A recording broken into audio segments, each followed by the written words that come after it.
এখন থেকে আপনার প্রিয় সিরিয়ালগুলো ফ্রিতে দেখুন এক্সক্লুসিভলি শুধুমাত্র সান নেক্সটে। এখনই অ্যাপ ডাউনলোড করুন। পুষ্পদন্ত, আমি আমার ভাগ্নির নামকরণ করব বলে কাল এত বড় অনুষ্ঠানের আয়োজন করেছি, তোমার সম্মতি নেই। তুমি কোন অধিকারে সেই অনুষ্ঠান বন্ধ করতে বলছো? রাজার অধিকারে।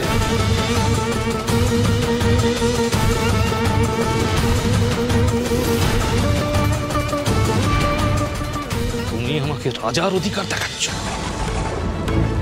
আর মাতুল হিসেবে আমার যে অধিকার, সেই অধিকার তোমার কেড়ে নিতে একটু পাচ্ছে না।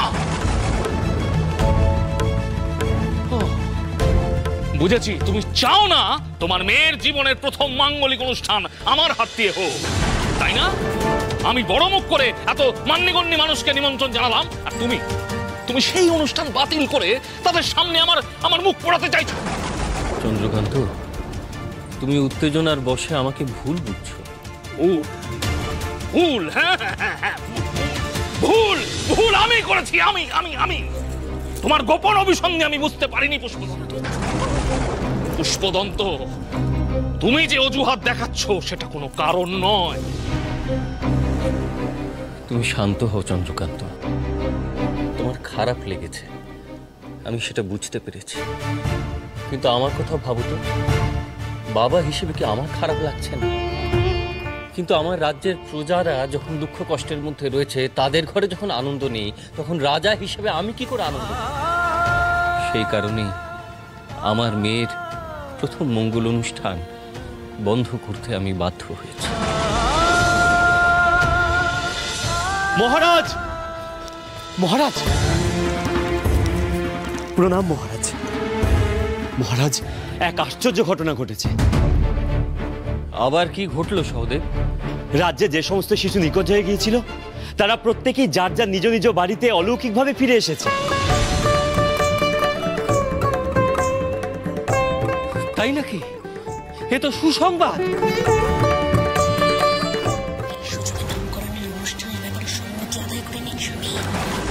জয় মহেশ্বরের জয়। স্বয়ং মহাদেবের আশীর্বাদে সমস্যার সমাধান হয়ে গেছে।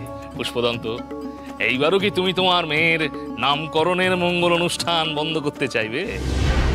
আশা করি নামকরণের অনুষ্ঠানের ব্যাপারে তোমাদের আপনার আর কোনো আপত্তি নেই রাজন? না, নেই। আমার প্রজাদের ঘরে যখন আনন্দ ফিরে এসেছে, তখন আমার ঘরেই বা আনন্দানুষ্ঠান হবে না কেন? সহদেব, তুমি এখনই সারা রাজ্যের হেরা পিটিয়ে দাও।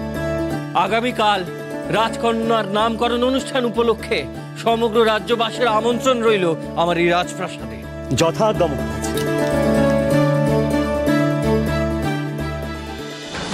ওম নমঃ শিবায়, ওম নমঃ শিবায়। প্রভু, রাজকন্যার কোনো সংবাদ পেয়েছিস? হ্যাঁ প্রভু, আগামীকাল ওই কন্যার নামকরণ অনুষ্ঠান।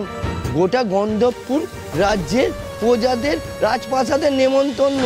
এই অনুষ্ঠানের সুযোগ নিয়ে ওই রাজকন্যাকে অপহরণ করতে হবে, আর তারপরে আমি নিজে হাতে তাকে হত্যা করব। আপনাদের আর একটু ধৈর্য ধরতে অনুরোধ করব, আর বিলম্ব নয়, মহারাজ এক্ষুনি চলে আসবেন। সব কুশল তো আপনাদের? বাবা, প্রিয় ভাগ্নির নামকরণের অনুষ্ঠান নিয়ে মামা দেখছি খুবই উদ্বিগ্ন। উদ্বিগ্ন হব না রত্না? আজ যে শুধু এই আস্তাকুর থেকে কুড়িয়ে পাওয়া মেয়েটার নামকরণের দিন তাই নয়, আজ সিংহাসনের দাবির জায়গা থেকে মেয়েটার নাম চিরতরে মুছে দেবার দিন। আয়োজনে আমি কোনো ত্রুটি রাখবো না।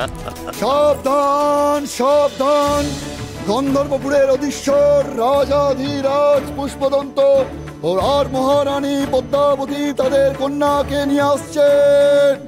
জয় গন্ধর্বপুরের রাজকুমারী জয়, জয় গন্ধর্বপুরের রাজকুমারী জয়, জয় মহারাজা পুষ্পদন্তের জয়, জয় মহারাজা পুষ্পদন্তের জয়।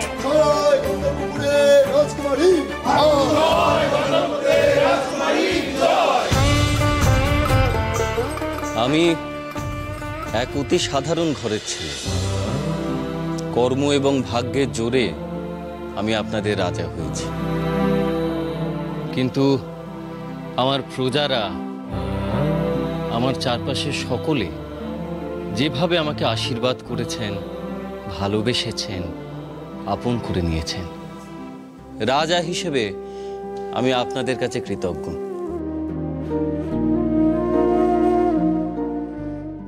আমার অনুরোধ একটাই, আমার রাজকন্যাকে আপনারা একইভাবে আশীর্বাদ করুন, ভালোবাসুন।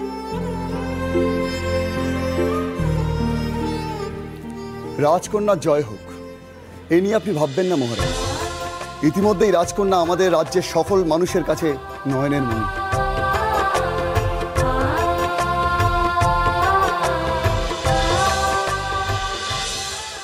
মহারাজ, এই রাজ্যের উত্তরাধিকারী নেই বলে এতদিন যে দুশ্চিন্তা ছিল, দেবাদিদেবের কৃপায় আজ তা দূর হয়েছে। কিন্তু গুরুদেব, কন্যা সন্তান তো সিংহাসনে বসতে পারে না, তাকে তো রাজ্যের উত্তরাধিকারী বলা যায় না। তাই মহারাজের পুত্র সন্তান না হলে চন্দ্রকান্তের পুত্র সন্তান বিক্রমই হবে পরবর্তী রাজা।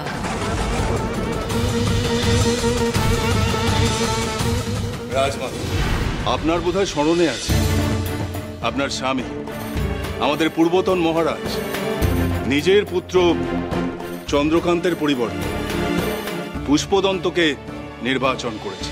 হ্যাঁ, আর সেই সিদ্ধান্তে সব থেকে বেশি সমর্থন জানিয়েছিলেন আপনি। অবশ্যই, তার কারণ মহারাজ উত্তরসূরি বেছে নেবার সময় কোনো পুত্র বা কন্যার বিচার করেন, কোনো ভেদাভেদ করেন, শুধু বিচার করেছিলেন কে এই সিংহাসনে বসার যথার্থ যোগ্য, কে কিসের যোগ্য।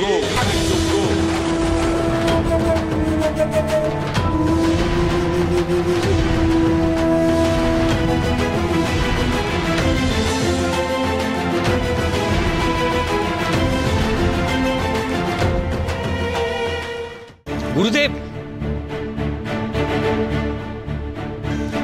গুরুদেব,